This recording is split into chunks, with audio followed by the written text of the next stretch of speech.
is a series about my big fat mouth, or me and my mouth, however you want to say it. It's got my in front of it. It's not your neighbor's or your wife's or anyone else's mouth. It is yours. That's why I love this series. It's about you and your mouth.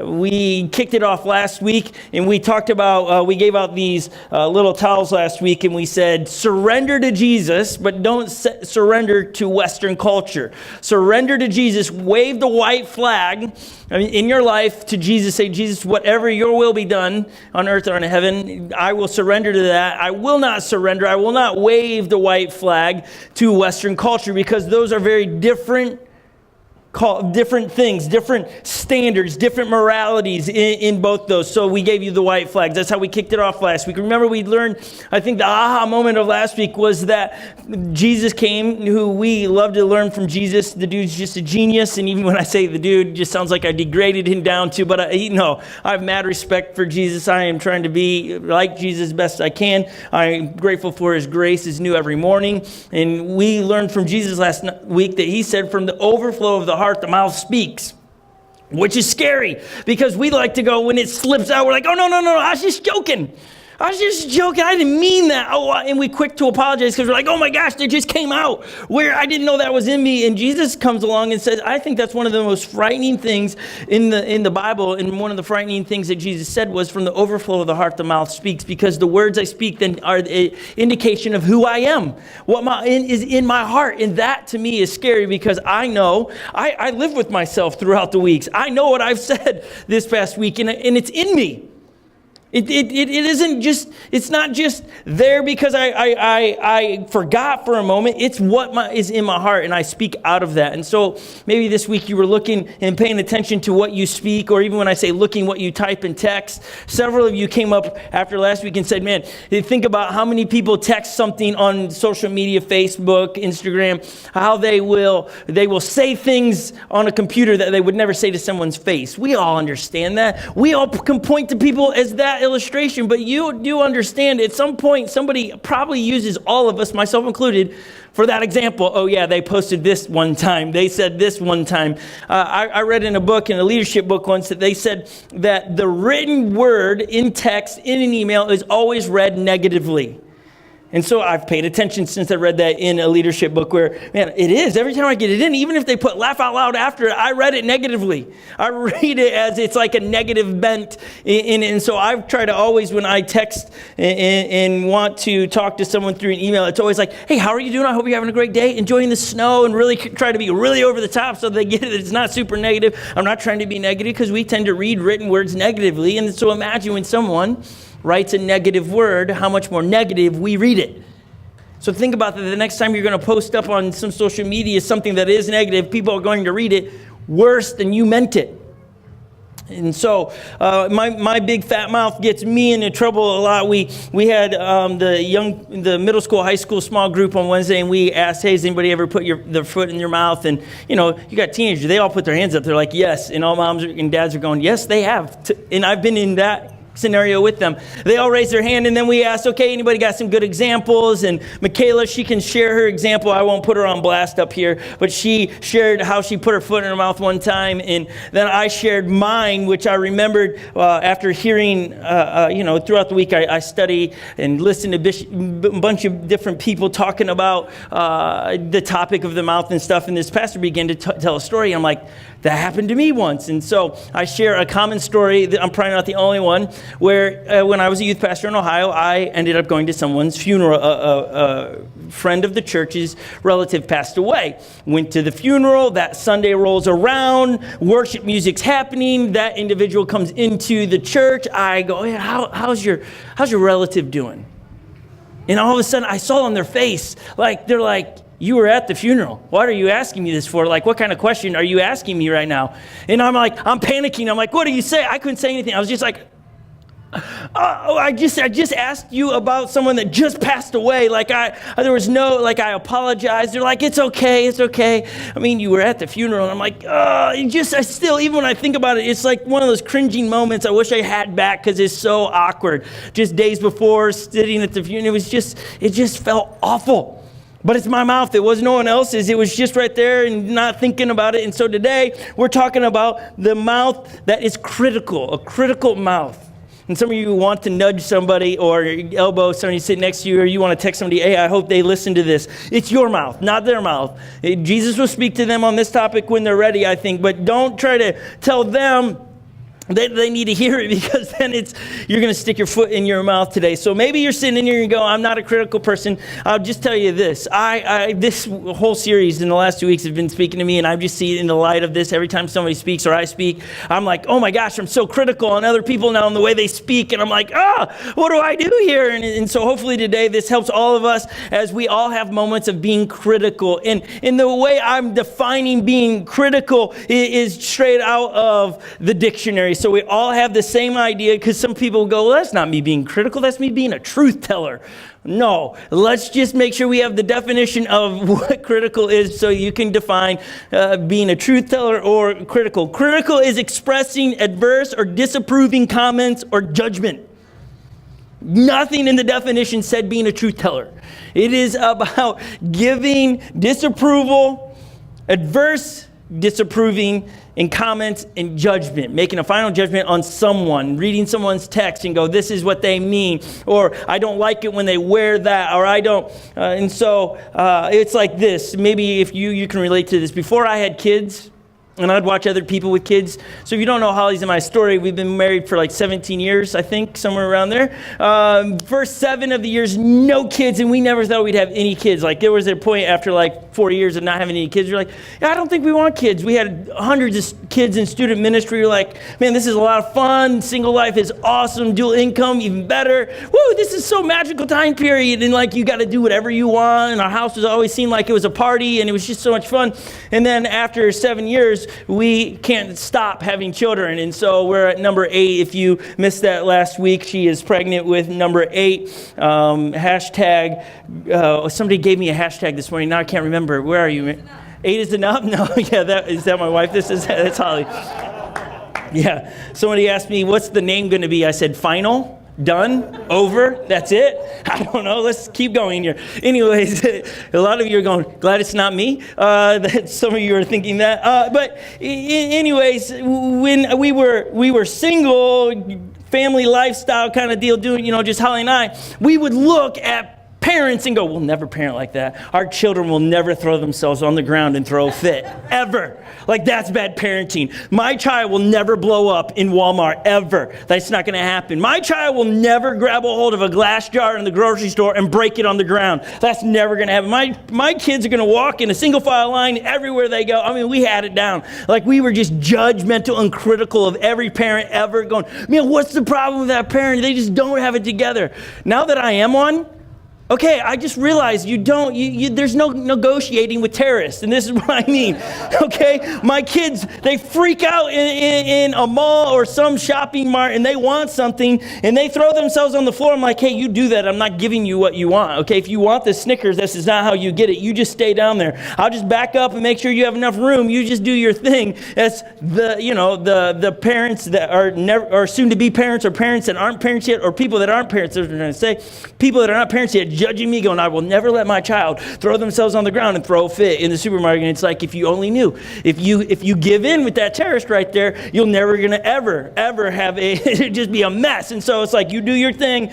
And so that's what I'm talking about. Where we walk around and we judge people, and we go, I'll never do that. I can't believe they do that. I can't believe they treat people like that. Here's what I've learned in my 40 years of living, is that if I put myself in somebody else's shoes, I realize why they are doing what they're doing. That oftentimes other people are not doing something just because they aren't thinking, it's something in their past has hurt them. They don't know any better. Sometimes we see things in people's lives that actually it is our job, our job as just being humans, to come in and go, I can help them. I can help them in that mess. And maybe it is helping them parent differently, but you got to tread that water lightly, right? Especially with this time of the season we're in. It's Thanksgiving time, and you're going to be around family members. And I don't know if you've got some family members that are critical and they point out everything you've ever done wrong. I mean, I have a few. I am one of them. And so I just know that, man, this today hopefully will set us free and give us peace and not be walking around being judgmental towards other people. That we will not have to apologize for what we're saying with our big mouths or my big fat mouth, that we can sit there and not be critical anymore. See, I understand when it comes to being critical, we would never say we're a critical person. We would say, no, that's not what I mean. Or we would say, well, they deserve it. We start to justify our critical thinking instead of going, okay, I'm a critical person. That's the truth. And so I need to do something about it. And I said it a moment ago. A lot of times we say, no, I'm just a truth teller.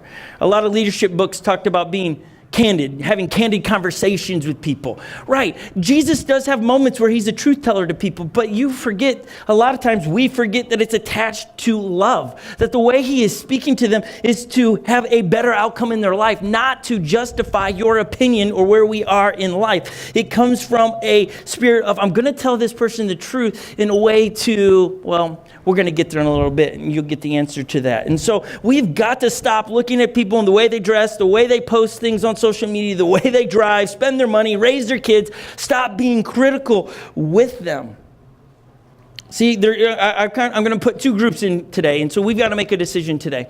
And here at Unlock Church, we always say this to get us thinking in the right realm of the next few moments. What is Jesus saying to you, and what are you going to do about it?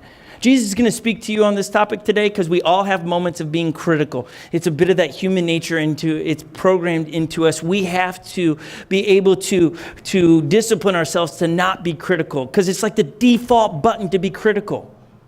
It's just human nature. We all have it. Some of us have just come through it a little bit earlier in life, and so we're not as critical, but we have seasons of being critical. If you're married, you got lots of those seasons of being critical.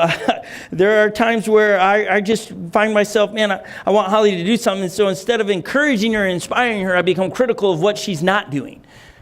And that doesn't motivate anyone. That's actually a demotivator. And so you either a fault finder or a buddy builder. I know I'm like, I needed two B words, okay? And so a fault finder and a buddy builder. I just says, you'll see why buddy builder makes sense in a little bit. So a fault finder says to your spouse or someone, you don't chew right, you don't walk right, you don't drive right, you don't breathe right, you're too loud when you sleep, your snoring drives me nuts, you run a meeting poorly, you vacation too much, you have too much free time, and we just go down on the list. Or a buddy builder says, you got this, how can I help you? I see it in you. Instead of going, oh, look, they all have all this money and they get to go do all this amazing stuff, and that's judging them where they're at. If we don't know context, then let's save our opinion. Author Paul, who, again, if you've been around long enough here, we talk about authors of the Bible because the Bible is made up of a lot of different books, authored by a lot of different people. And the author of Galatians, which we're going to read today, is the author Paul. Paul found Jesus a lot like you and I did, where Jesus had died, rose again, and went to heaven. And then Paul learns about Jesus. Paul actually... He went around killing Christians. Before he encountered Jesus and became a follower of Jesus, Paul ran around killing Christians. And he was on his way to go kill a bunch of Christians, and he was blinded by a big light, knocked off his horse. And then the story is tremendous. We don't have time to go. And then he finds Jesus. He surrenders his life to Jesus, becomes a follower of Jesus, and then becomes a church planner. He starts to begin to use these roads that were built by the Roman Empire and begins to travel all different places in the world there and starts inspiring people to be followers of Jesus. When a group of people in a city became a group, he began to say, okay, now you're going to be a group of people here that see needs and meet needs in this community. I will send you letters to continue to teach you what it is to be a follower of Jesus. I will break down the teachings of Jesus for you, but you guys keep being unified as a group and go into the community and make a difference. That is Unlock Church. We exist to partner with people to unlock their God-given greatness. To partner is to do life with people and to constantly go into the community to do it. That's why we do the free summer camps and we do the free Unlock the Party events, because that's our way of going to the parks, opening up a school building, inviting people to come in and get to meet people and simply say, how can we help you? And if they show up on Sundays, great. If some of you have made that jump from Unlock the Party or something, wonderful. But I hope, my prayer is that, man, those people that have been to, again, the amount of kids that came through the summer, my hope is today they're filling churches all over the Twin Cities. They don't have to be here. We are just simply on a mission to point people to Jesus, is to partner with people, to do life with you, to laugh with you, do lunch with you. Man, I understand, we said this in small group on Wednesday night, that the way Jesus answers most prayer requests is through people. When I pray for a need in my life, it does not magically just appear like it's magic in my bedroom. Poof, well, there it is. That's so amazing. It is, most of them all of them in my life has been somewhere where someone has showed up in my life and said, hey, I just feel like I'm supposed to do this for you. I feel like we should do that. You know what? When I have done that with people, where I feel that nudge in my heart, man, you need to give that away, or you need to give resources to that person. Man, I'm just listening to what Jesus is saying to me. I don't know what that person's real need is. I'm just being obedient on my part with what Jesus asked me to do. And then it's up to that person what they do with what I gave. You know, I was talking to somebody the other day. When I come up to a stoplight and there's someone that has a sign up, and whatever cash I have in the car, I give them. I just do. And somebody goes, well, how can you give that much money to that person? What if they go buy drugs? I go, my responsibility is not what they do with what God has asked me to give them. That is between them and God now. Would I like them to purchase something other than drugs with that money? Absolutely. Absolutely. But I'm obedient to what Jesus has told me to do at that moment. And as I see needs and meet needs, when I see a need, I cannot just blindly walk past it or drive past it or skate past it. I've got to figure out how to help them. And sometimes it's not me that helps them. I have to call someone going, hey, can you help this person? They're stranded here and their car is actually broke down and I have no idea what's going on with it. It just doesn't start. And other people show up. Our job is not to make sure that people do something with what we've given them. It is to listen to Jesus and do something with it. And sometimes that's just words in our mouth. Jesus would say to us to say this to someone. But what if they don't return the love back to me? That's not your concern. Your concern is to do what Jesus has asked you to do. And that is to speak kind words, is to be a buddy builder and not a fault finder. And people that you will try to buddy up with to build them, they might tear you down. And I know that hurts. And man, the person that came up with the phrase, sticks and stones might break my bones, but words will never hurt me. I'd like to throw some sticks at them. You know what I mean? It's like, no, that phrase is just, man, anytime I've broken a bone, or man, I got a cool story to share, right? Like I got scars on me. Oh yeah, that was the one time I got hit by a car, or that was the one time that I jumped out of an airplane. You know, you got all these cool stories, but man, I'm embarrassed by the scars on the inside from the words. I will never forget the teachers that told me I'd never graduate high school and I couldn't read. I'm reminded of it every time I stand before you and I stutter when I read. I immediately go back to the words that were said. I don't go back to the words where someone was a buddy builder saying, Scott, you got this? How can I help you? And I believe in you. I don't remember those words. I remember the critical people in my life when I begin to stumble in the areas that I'm the most insecure at.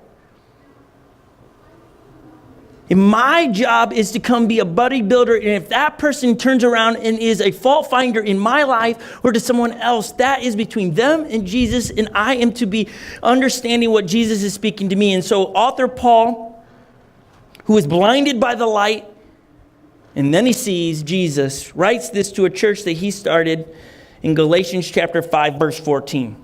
For the whole law can be summed up with this one command. So he's about to break down Jesus' words. If you're reading ahead on the screens, we talk about this a ton here. Okay, so these are Paul talking about Jesus' word. Can be summed up with one command. Love your neighbor as yourself. We all know that.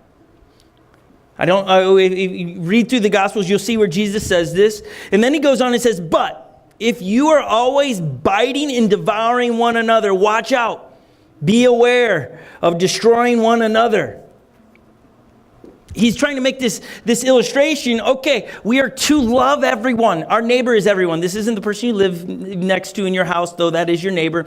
Jesus comes along and says, your neighbor is everyone that you come in contact with. The homeless person and your boss. The person that agitates you in your family that you're going to dread sitting next to at Thanksgiving. You're like, I have to buy them a gift at Christmas as well. Oh my goodness. That's your neighbor. And Jesus says we are to love them. We're to do everything out of love towards them. We are supposed to treat them how we want to be treated. And he goes, but what happens if we are always biting and devouring one another? Watch out. Be aware of destroying one another. He's talking about, Paul's saying, be careful to be dragged back into being critical. Because when we are critical towards people, we are tearing down, not building up. We are devouring them. I mean, we see it I'm just glad that the vote happened last week so that I can get back to watching football games without people telling me how bad other people are. I have no idea what people stood for in this election. I just know how bad the other person was that they were running against. I watched one ad that they started out, are you tired of the people bashing other people? Well, we're not going to do that because that person is, and they went on to bash the person, and I never learned about what they were standing for. I was like, at the beginning of their promo, I was like, I don't know what you stand for, but right now I like you. You're going to get my vote. And then I was like, you just did what you said. It was a bunch of people just being critical. And it made it really hard to want to vote for people because it's just like, oh, you're so critical. And then this week I'm going, I'm so critical. I'm no different than them. I just didn't put it on a video. Because we are so used to people just devouring other people, we begin to accept it. We begin to go, oh, it's acceptable in our culture to do such. See, Paul tries at the end, he tries to paint a picture of wild animals attacking and killing each other. He's trying to paint a graphic picture for all of us that when we are critical people, that's what we are doing. We see a weaker person and someone we can prey on and we just destroy them. And none of us would actually do that if we knew that's what we were doing, but we seep into being a critical person so fast. See, let me pose this question to you. What if it is your mouth that was destroying the intimacy in your marriage? Or what if it was your mouth that was putting up the walls between you and your kids? Or what if it was the words you speak that are creating the distance between your closest friends or your relatives? What if it's your mouth that is damaging your ability to point people to Jesus because the way you speak, you sound like just everybody else? Because Jesus comes along and says, no, look, you're to be different. As a follower of Jesus, we begin to be different, not to be different just to be different, but because we see the world differently. Jesus paints this great imagery. I love where he says, we are the salt of the earth. And we see salt as flavor in our culture, but salt in those days was to preserve the quality of meat. When he says we are to be the salt of the earth, we are to preserve the way of being a follower of Jesus, preserve the culture of being a follower of Jesus. We are preservatives. And what good is it if we do not point people to Jesus? What good? Jesus poses it this way. He goes, what good is salt if it loses its saltiness? And we think, oh yeah, salt with no flavor, what's the point? But he's saying, what good is it if it doesn't do what it's supposed to do in meat, where it preserves the meat? What good is that salt? It's no good. Just throw it out the window. And it's an illustration to us as followers of Jesus. If we are not setting ourselves up to be different in the way we think, the way we speak, the way that we treat other people, if we are doing that differently, what good are we? We are not being the salt of the earth. So in Ephesians chapter 4, verse 17, these are Paul's word to a different church plant, still breaking down Jesus' word. With that in line, in light of what I just asked, what if it is your mouth that is destroying the intimacy in your marriage, putting up walls between you and your children, and creating distance between your favorite relatives or just friends in your life, or damaging your ability to be a follower of Jesus? What if it is our mouth? So what do we need to do? So he writes to a church in Ephesus, Ephesians chapter 4, 17. So I tell you this, and insist on it in the Lord, that you must no longer live as the Gentiles do. Okay, I think it's on the screens there, right? You can read along. Okay, I'm telling you, I'm going to tell you you're to be set apart. from the Gentiles. So he's setting against culture. Gentiles is a group of people that just aren't followers of Jesus, Jewish people, and a different culture of people. And so here he sets up going, listen, I'm trying to tell you, you need to be different than culture.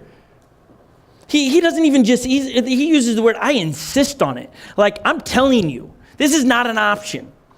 This isn't like, okay, I'll take a little bit of A and a little bit of B. And no, he's going, no, this is not an option. I'm telling you, in the name of the Lord, that you must no longer live as culture is telling you to live.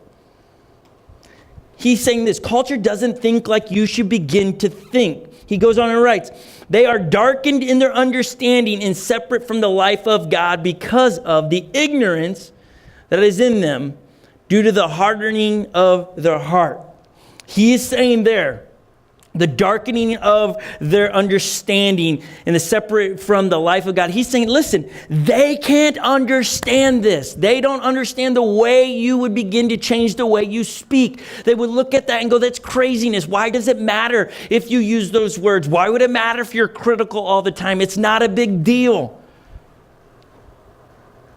But he's coming and says, it's a big deal. We are to be different. We are not trying to look at them and say, but we are to be different.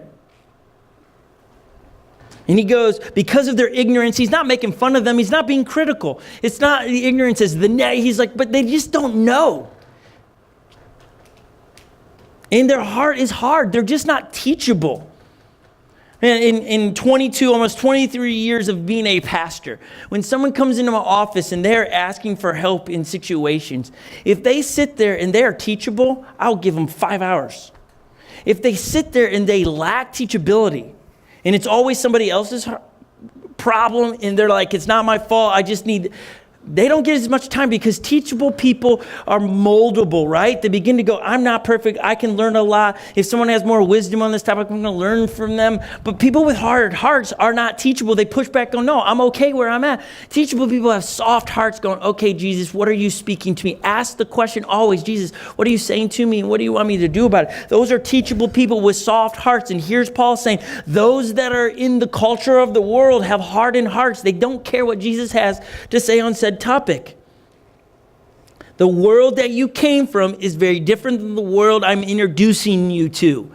That's the setup here from Paul. That's what I'm saying to you today. As a follower of Jesus, the world that you came out of and that thinking is very different than the world you are going into. The world that you and I lived in before we were a follower of Jesus had a different set of morals that then come with Jesus. Jesus has the right set of morals, the morals that we all need to have. Now, here's some of the I don't know if it's a dilemma, but some of the things of Western culture, the United States especially, is that there is a foundation of Christianity in our culture. Because it was founded on the Bible, it was founded on Scripture, and so there are some things that we inherently just teach people that are great morals that are from Jesus, because the foundation of our culture, our country was on Jesus. Now, we've stopped pointing to people on said topics that that's what Jesus says. We just said that's good people. So in our culture, there are some people that are not followers of Jesus that do have some of the morality that Jesus says we need to take on. He goes on and continues to write to the church in Ephesus in Ephesians chapter 4, verse 19. Having lost all sensitivity, he's still speaking of the group of people that have not found Jesus. Having lost all sensitivity, they have given themselves over to sensuality so as to indulge in every kind of impurity, and they are full of greed. They just do whatever they want, whatever makes them happy. We know this in our culture. It's an anything goes mindset. It's my truth. There's not one absolute truth, which that's not true. There is. That's the way of Jesus. That's the ultimate truth. But people want to push back against it, because if they say that's ultimate truth, then, I gotta start to begin to apply all of the things. But if I can have my own truth, I can do whatever I want. I can speak however I want. I can bring up my own issues and say, what about me? The culture that he's saying that they've given themselves over to sensuality is really just pleasing oneself. Whatever I want to do, I get to do. And we live in a culture, if you think it, you can do it. There are no true set morals. It's we talked about it a couple of weeks ago in small groups. It was a great small group. We talk about ethics and morals, and there was just a conversation of like, yeah, everybody has all kinds of different morals. Is that bad or wrong? And at the end of it, we all go, oh yeah, there is one set of morals, and that's the way Jesus is pointing us, which do sometimes collide with what we thought was okay to do. See, as a follower of Jesus, we know that there are a set of morals that come with being a follower of Jesus. And it is our responsibility to learn what those morals are. And that's what's so cool about coming on Sundays and going to small groups is we are trying to teach those things as we figure them out. Your kids, if you have little kids, babies, all the way up to the kids ministry, to the students ministry, we are partnering with you as parents to help your kids to understand the morals of Jesus, how to be a follower of Jesus. I mean, think about your kids go to school all week long. They're in daycare all week long. They're collided with all this Western culture, religion. And then for 1 hour, maybe once a week, they come sit here at Unlock Church. When somebody goes, do I have to go to church every Sunday? No, you don't. To be a follower of Jesus, no, you don't. But what I've learned as a parent, man, my kids are around enough stuff that are opposite of Jesus. I want them here as much as possible because the Lily and that crew and all the volunteers over there are pouring into my kids' lives. I read it in a kid's book that every child should have 5 voices speaking the same thing in their kids' lives. 5 people, 5 different people, and mom and dad are not in that. 5. Holly and I started going, who are those 5? We go, man, we gotta surround our kids and pick for each child 5 people that have the same ideas that we are about Jesus, and getting our kids around them and going to their house to be able to pour into them. You've learned it as parents, right? You can say one thing 100 times, your kid's like, what? You got another parent that they look up to, they say the exact same thing, the same way you said it, and they're like, that is the best thing I've ever heard in my life. That's genius. And you're just going, what just happened? It's just the nature of parenting. I don't know. It's the law of parenting. And so we as Unlock Church, man, would I say you got to come to church every Sunday to be a follower of Jesus? No. There'd be a lot of preachers out there that would say yes, because would I say it's wise to get your kids here as often as possible and yours? Yeah, because here you get one day a week combating all the rest of this stuff that just is pulling us in the opposite direction. And so Paul begins to paint the picture of this side versus that side. How do we treat people? How do we treat our spouses? How do we treat people who don't like us? How do we be generous? These are all the things that Jesus begins to teach us, and those are the morals that Jesus begins to speak into our lives. But we all understand that if we're followers of Jesus, because we're like, oh yeah, Jesus does talk about how we should treat people and treat our spouse, and equality for other people, and there's not race. Jesus teaches all of these things. But if we don't know where it is, it's hard for us to point other people to it. So Paul goes on in Ephesians chapter 4, verse 20. However, it is not the way of life you've learned. So now he's contrasted, right? He's swinging the other way. This is not what you've learned from me teaching you what Jesus has to say or what Jesus has to say. However, this is not the way you have learned. When you heard about Christ and were taught in him to accordance with the truth that is in Jesus, you were taught with regard to your former way of life to put off your old self, which is being corrupted by its deceitful desires. We're working against ourselves all the time by human nature. It just is. I know what's healthy for me when it comes to eat, but you know what? I'm tempted to eat bad all the time. I know what I need to eat. I've gone through classes. I've gone and had blood withdrawn from me to tell me what kind of food my body digests the best. Do you know what? I oftentimes don't crave the food that they told me my body wants to digest the best. It's like sour Skittles, bring it on. Like, they're colorful like fruit, right? It's got to be something good in Skittles. There's nothing good in Skittles, but except for when it's in a cake, it'll be great. But here he goes, listen, what we've been taught in the truth of Jesus. You were taught with regards of your former way of life to put off your old self. It's to get rid of your old way of speaking. There's to be a difference. When maybe you see corrupted by its deceitful desires, the last 2 words, if it's still up on the screen. Deceitful desires are desires that say that you get something on the other side of something that you want, but then you don't. It leaves you hanging. It's like, oh yeah, if I think about when you were back as a teenager, man, if I just go out to this party, I'll be a cool kid.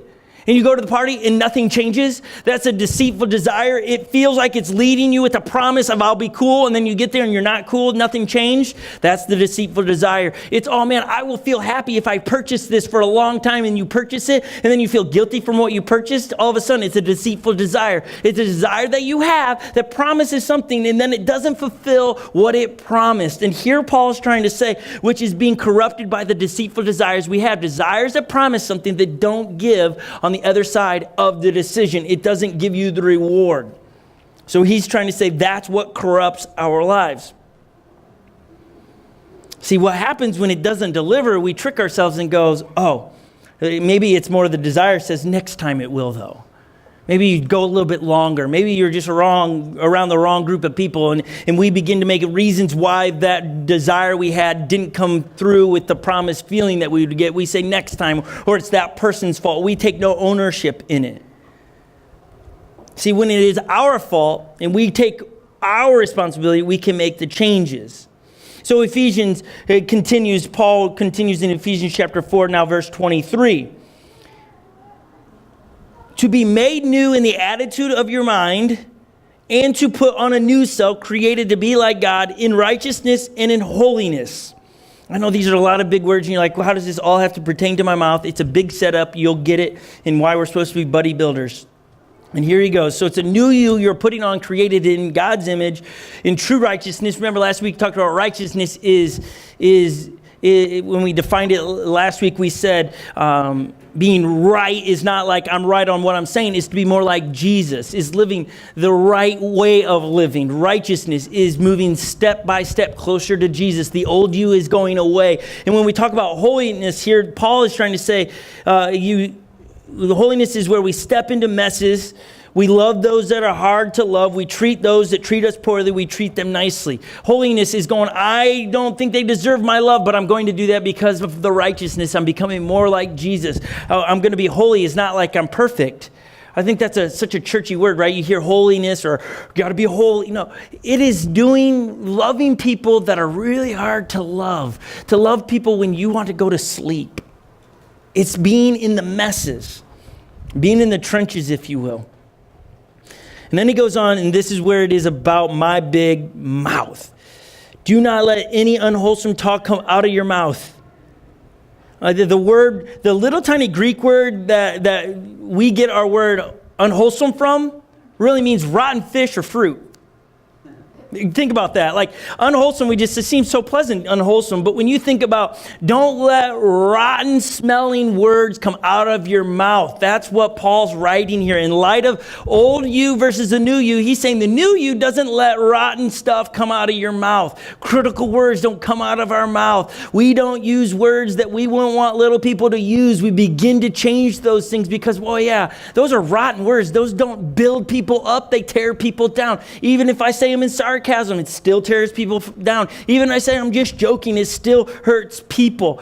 Unwholesome talk come out. Don't have a fish mouth. That's really it. I mean, I clean fish all the time. And when I go to places that have fish cleaning houses on a hot, sunny day, they reek.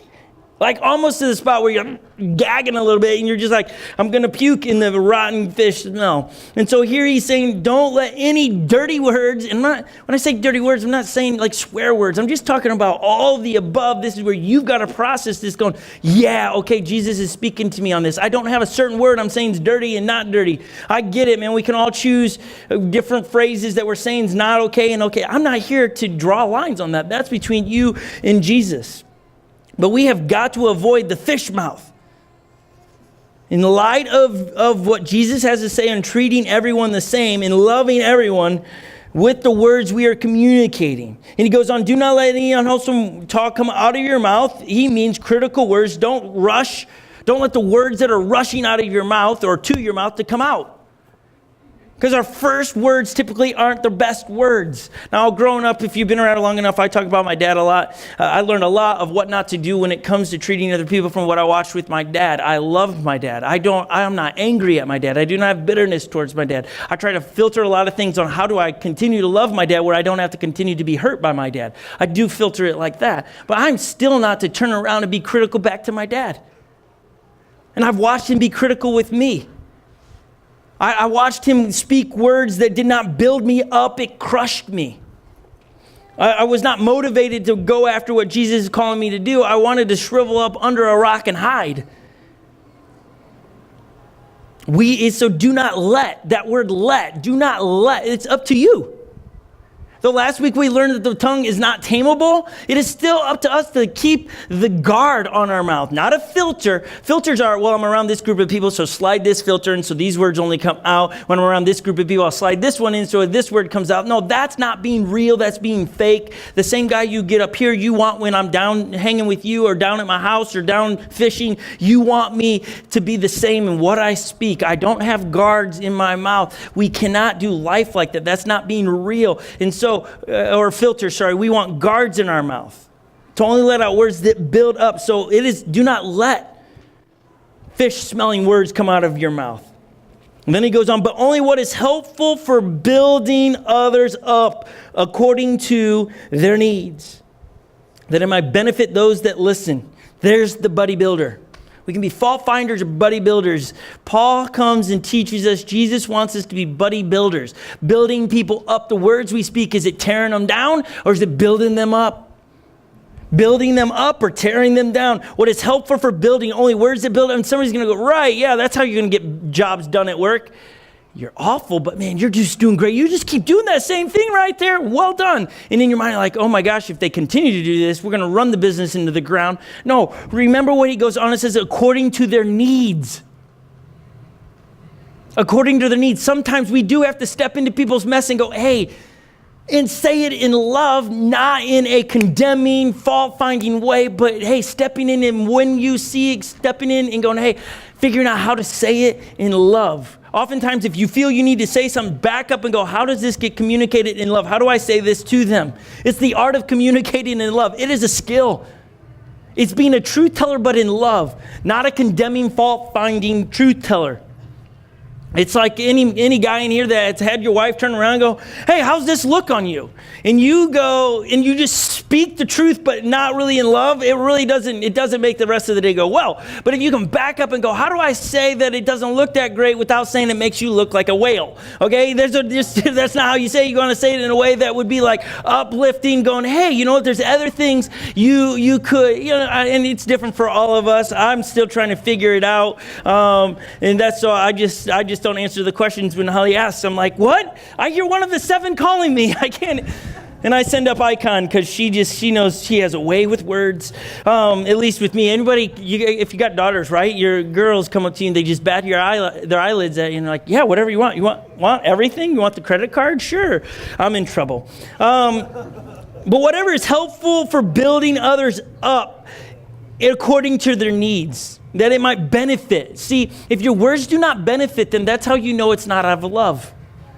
If it is not beneficial to them, and it's building your kingdom in what you're saying or making you look awesome, it's not for their benefit, it's for your benefit, and there's where the line is drawn. If it doesn't build them up and it's not for their benefit, but it builds you up and it's your benefit to make you look better at job or in your marriage or as parenting, then it's critical. And this is the words Paul is trying to say. These words should not be in our mouths. Consider every word to build everyone up. So I end. Are you a fault finder or a buddy builder? All week as I've been reading this, if there was a meter, I wish I'd say 50-50. I'd like to think that I'm like 75 buddy builder and 25 fault finder, but I have found that I am a lot more fault finding than I am buddy building, because it's so easy just to tear someone down because you start looking better yourselves. But that's not the way we are supposed to do it as a follower of Jesus. If you want more friends, be a buddy builder. You want your family members to go after what their dreams are, then be a buddy builder. After all, that's what Jesus is asking us to do.